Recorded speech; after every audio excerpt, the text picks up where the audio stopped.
What if I told you the most violent battle in history didn't happen on a battlefield but in the unseen realm, while the world thought Jesus was dead? Because for 72 agonizing hours, while his body lay cold in a sealed tomb, his spirit was not resting. Instead, he was descending into the darkest depths to wage a one-man war against the powers of hell itself. This wasn't just a waiting game, it was a cosmic invasion that shattered the gates of death and rewrote the laws of eternity forever. And while most people think the story ended on the cross, the true victory was actually taking place in the shadows where no human eye could see. Before we unlock this ancient mystery that has baffled scholars for centuries, make sure to hit that like button and subscribe to Bible and Prophecy. Right now, sharing this video to help spread the truth, because we are about to uncover the secret evidence of Christ's journey into the abyss. So get ready to witness the supernatural confrontation that transformed the universe, because the truth about those 3 silent days will challenge everything you believe about life, death, and God's ultimate plan for you. Have you ever stopped to wonder where exactly Jesus was during those mysterious 72 hours between his death and his resurrection? While some might say he was merely unconscious in the tomb, and others claim he was resting in a spiritual realm, what if the truth is far more mind-blowing than anyone has ever dared to imagine? Today we are going to solve this ancient mystery once and for all. We will explore the biblical evidence, uncover prophecies buried for centuries, and reveal the cosmic battle that was raging while the world believed all hope was lost. Get ready for a journey that will not only transform your understanding of the resurrection, but will also redefine your own place in God's eternal plan. Picture this scene in your mind: a quiet garden at night, the ancient twisted branches of the olive trees on the Mount of Olives looming in the darkness.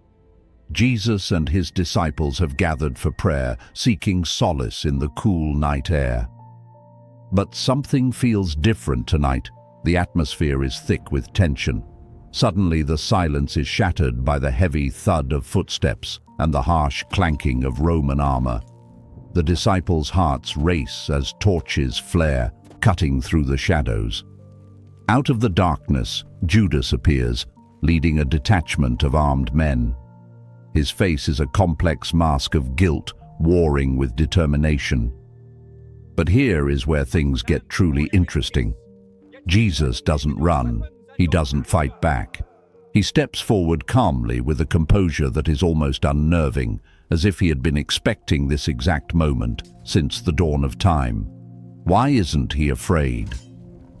As the soldiers close in, a haunting question hangs in the air. Why did it have to happen this way? Couldn't the creator of the universe have found another path, a less painful way to save humanity? This betrayal wasn't random. It was the first piece of a much bigger puzzle that has been in motion since the beginning. Everything happening in this garden is part of a master plan that affects you and me to this day. The soldiers are getting closer, their weapons glinting menacingly in the moonlight. The disciples are torn, paralyzed between the instinct to flee and the desire to stand their ground. Jesus is about to say something that will shake everything they thought they knew. What happens next will make you question everything you understand about sacrifice, love, and God's plan for humanity. Are you ready to uncover the truth that could change your life forever? From the tranquil garden, the scene shifts violently to the chaotic streets of Jerusalem. Jesus' journey takes an unexpected and brutal turn. These trials weren't about finding the truth at all. Dark forces were at work, manipulating the entire crowd like puppets. Imagine being dragged through the cobblestone streets in the middle of the night, facing hidden accusers in the shadows. Your heart races as you are pushed from one hasty, illegal trial to another. This was Jesus' reality as he stood before the Jewish leaders and then Pontius Pilate. These were not normal trials. They broke all the rules of justice. The leaders held their court at night, violating their own laws, refusing to let Jesus defend himself properly. Why the frantic rush? As dawn broke, Jesus faced Pilate.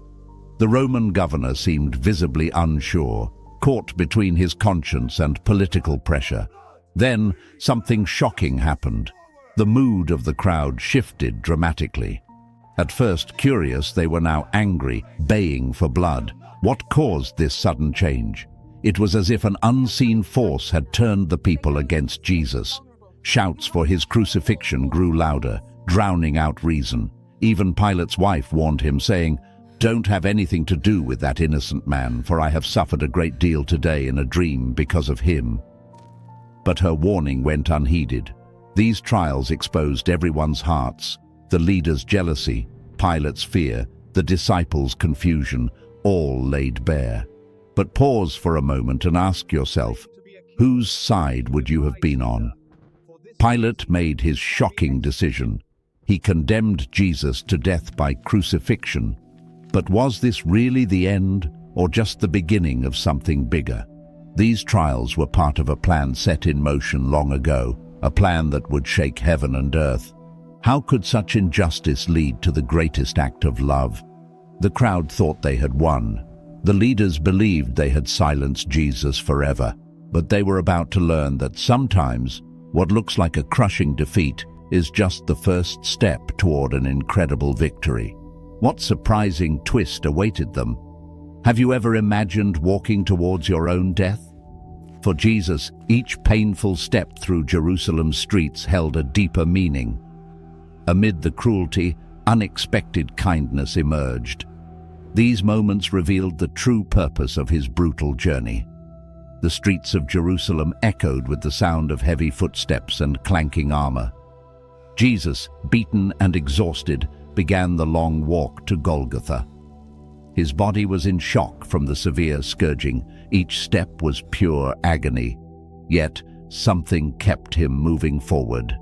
What drove him? Surprisingly, compassion appeared in the darkness. Simon of Cyrene was forced to help carry the cross, while women in the crowd wept for Jesus. These acts of kindness stood out like beacons of light, showing that even in our darkest moments, hope can shine through. But Jesus carried more than just a wooden cross. He bore the weight of the world's sins. With each step, he fulfilled ancient prophecies and set in motion a plan to change everything. Most people watching had no idea what was really happening. What did Jesus know that they didn't? As they neared Golgotha, a strange calm settled over Jesus. The jeering crowd and his pain seemed to fade away. It was as if he could see beyond this apparent defeat to something much greater. This wasn't just a walk to death, it was the fulfillment of a divine plan set in motion long ago. Every moment of suffering had a purpose. Jesus was doing more than dying. He was conquering death itself. The true test of Jesus's resolve was about to begin as they reached the hilltop. What would happen next would shake the foundation of heaven and earth. Are you ready to witness the moment that changed history forever? As Jesus hung on the cross, the world around him changed dramatically. Darkness fell at midday, as if creation itself couldn't bear to watch. The ground shook violently, rocks split apart, and in the temple, something incredible happened. The huge, thick curtain separating the most holy place tore from top to bottom. These weren't random events, they were powerful signs pointing to something much bigger. Nature itself seemed to be reacting to Jesus' death. People who witnessed these things started to wonder, had they made a terrible mistake? As the hours passed, Jesus spoke puzzling words. He cried out, asking why God had forsaken him. He spoke of being thirsty. His last words were, "It is finished." But what did he mean? What was finished? The torn temple curtain wasn't just a coincidence. For centuries, that curtain had kept people away from God's presence. Only the high priest could go behind it, and only once a year. Now, it was wide open. This could only have been done by God's power, showing that the barrier between him and people was gone. These supernatural events weren't just about Jesus' death. They were the first signs of an incredible victory. Something was happening that would change everything forever. But what exactly was going on during those dark hours? And how does it connect to your life today? The answers might surprise you, but first, let's look at how these events affected those who were there. What did the Roman soldiers think as the sky turned black? How did the religious leaders react when they heard about the torn curtain? Their responses reveal a lot about what was really happening that day.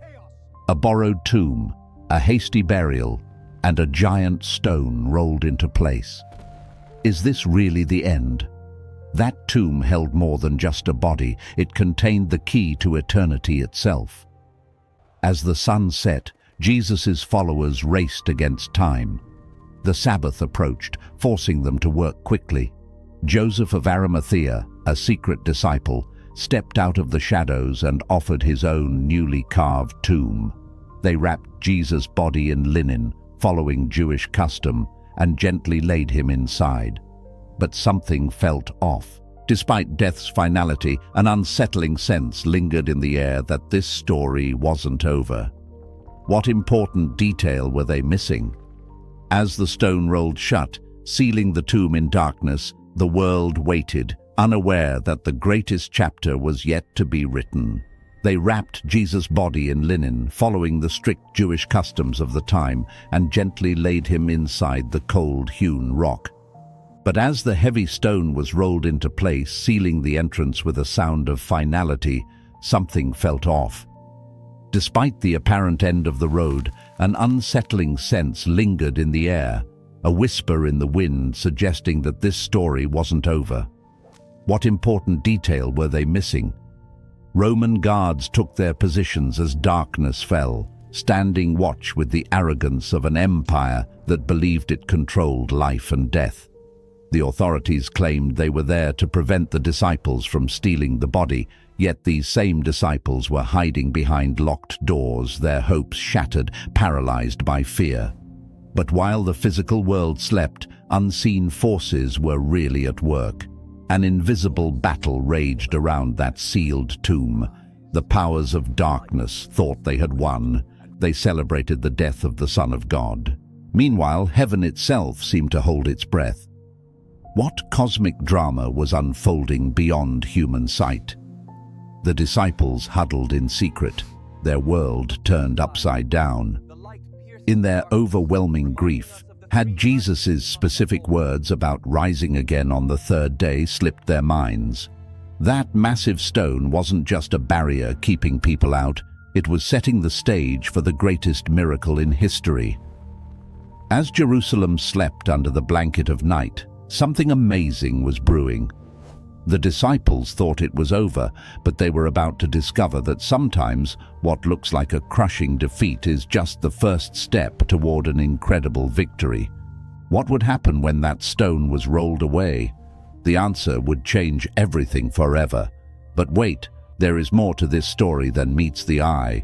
What if the true purpose of those 3 days in the tomb went far beyond what anyone imagined? Get ready, because what happens next will challenge everything you thought you knew about life, death, and what comes after. Have you ever wondered what actually happened during those 3 silent days after Jesus' crucifixion? While his body lay motionless in the tomb, an unseen battle was raging in the spiritual realm. But why does this matter to you? For 3 long days, the world held its breath. Jesus' followers were in hiding, afraid and confused. Yet something incredible was happening in the unseen realm. Jesus' spirit wasn't resting. He was on a mysterious journey, fulfilling ancient prophecies in unexpected ways. Remember when Jesus told the criminal on the cross, "Today you will be with me in paradise." He wasn't talking about heaven as we usually think of it. Instead, biblical scholars suggest Jesus descended into what the ancient Jews called Abraham's bosom, a place where righteous souls waited for the Messiah. Can you imagine their excitement when Jesus himself appeared in the darkness? But Jesus wasn't there just to visit. He came to proclaim victory. The Bible tells us in 1 Peter 3:19 that Jesus made proclamation to the imprisoned spirits. This was a declaration of war against the powers of darkness. For centuries, death had held people captive. Even the most righteous couldn't fully enter God's presence. Now Jesus was breaking down those barriers. The powers of darkness trembled, sensing their ultimate defeat. How could one man change everything? As the third day dawned, creation itself seemed to be vibrating with anticipation. In that moment, Jesus broke death's power once and for all. He freed the captive souls who had been waiting for so long. This 3-day period wasn't just about waiting, it was about Jesus claiming complete victory over death, hell, and the grave. When he rose, he brought with him the keys to death and Hades, Revelation 1:18. What does this mean for you? Because of what Jesus did during those 3 days, death no longer has the final say in our lives. But there is more to the story than just what happened back then. The impact of those 3 days is still unfolding today in ways you might never have imagined. As the sun rose over Jerusalem, painting the sky in hues of gold and pink, a group of women approached Jesus' tomb. They carried spices to anoint his body, expecting to find a corpse. Their grief turned to absolute shock when they found the massive stone rolled away and the tomb empty. Suddenly, 2 men in dazzling clothes appeared, asking the question that echoes through history. Why do you look for the living among the dead? He is not here. He has risen. The news spread quickly, but people reacted in surprising ways. Some felt joy, others disbelief, and some even fear. Why did the same event cause such different responses? The disciples were skeptical at first. Peter and John raced to see for themselves. They found the linen wrappings neatly folded, but no body. Who would steal a body and leave the grave clothes behind, neatly arranged? As more evidence emerged, it all pointed to something that seemed impossible. But hadn't Jesus predicted this very thing? The empty tomb wasn't just about a missing body. It hinted at a new kind of life, one that conquered death itself. What could this mean for Jesus' followers, and more importantly, how might it change your life today? The clues left behind painted a compelling picture. This wasn't a case of grave robbery or mistaken identity. Something truly extraordinary had happened. As word spread, more questions arose. If Jesus had really risen from the dead, what would that mean for those who believed in him and for those who didn't? The answers were about to unfold in ways no one could have imagined. Imagine meeting someone you saw die, but now they are alive and transformed. This wasn't a dream or a ghost story. It was the mind-bending reality Jesus' followers faced after his resurrection. Jesus appeared to his disciples in various settings, each time with a purpose. Some believed right away, while others struggled with doubt. Why? It often came down to how ready they were to accept something so incredible. These encounters weren't fleeting visions. Jesus proved he was physically present, eating with his followers and inviting them to touch his wounds. In Luke 24:39, he said, "Look at my hands and my feet. It is I myself. Touch me and see. A ghost does not have flesh and bones, as you see I have." Why was this physical proof so important? Each meeting revealed something new about Jesus' resurrected state. He could appear and disappear at will, pass through locked doors, yet still be touched and recognized. His body was both familiar and radically different. Thomas, one of the disciples, famously doubted at first. But when Jesus appeared and offered proof, Thomas exclaimed, "My Lord and my God." Why did Jesus allow this doubt only to address it so directly? As more people encountered the risen Christ, a profound question arose. What did this mean for the future? If death couldn't hold Jesus, what other rules of reality no longer applied? The disciples began to grasp that this wasn't just about one man coming back to life. It was the start of something much bigger. These appearances proved Jesus' victory over death was both spiritual and physical. They transformed discouraged followers into bold proclaimers of a world-changing message. Most importantly, they offered hope, not just for life after death, but for a new kind of life right now. But here is what is really interesting. The story of Jesus' resurrection isn't just ancient history. Its impact continues to unfold today, touching lives in ways the first disciples could never have imagined. Before we reveal the final cosmic shift that this victory brings to your own life, if you are finding hope in this message, please subscribe to Bible and Prophecy and turn on notifications. By doing so, you join a community seeking the truth, and you help us share this good news with a world that desperately needs it. Now, think about this. The resurrection of Jesus isn't just a happy ending to a sad story. It is a cosmic shift that changed the very fabric of existence. When Jesus walked out of that tomb, he didn't just survive, he conquered, and he invites you to share in that victory today. When Jesus walked out of that tomb, he didn't just survive, he broke the power of death forever. Think about it. Throughout all of human history, the grave always had the final word. No matter who you were, king or servant, everyone ended up in the dust. But Jesus changed the conversation. He faced the ultimate enemy and came out victorious. This victory means hope for all of us, because since Jesus conquered the grave, anyone who believes in him shares in that triumph. Death is no longer a dead end. It is a doorway to something greater. Ancient prophecies suddenly blaze with new light. King David wrote, "You will not abandon me to the realm of the dead," a promise that looked forward to this very moment. This truth turned the Roman Empire upside down, and it can revolutionize your life today. As the Apostle Paul declared, the new creation has come. This isn't just about going to heaven when you die. It is about experiencing a fearless, abundant life right now. But here is the reality. This gift isn't forced on anyone. It is a choice. Will you dismiss it as just an old story, or will you let it rewrite your destiny? Jesus said, "I am the resurrection and the life." That promise is waiting for you. The power to reshape your entire existence is just one decision away. Speaking of power that defies logic, there is another secret hidden in Jesus' ministry. The feeding of the 5,000 wasn't just about multiplying bread and fish. Hidden within this famous miracle is a shocking truth that almost no one talks about. Why did one person walk away hungry when thousands were filled? The answer will challenge everything you know about God's provision. Click the video on your screen now to uncover this mystery, and don't forget to subscribe to Bible and Prophecy for more truths that the world has forgotten.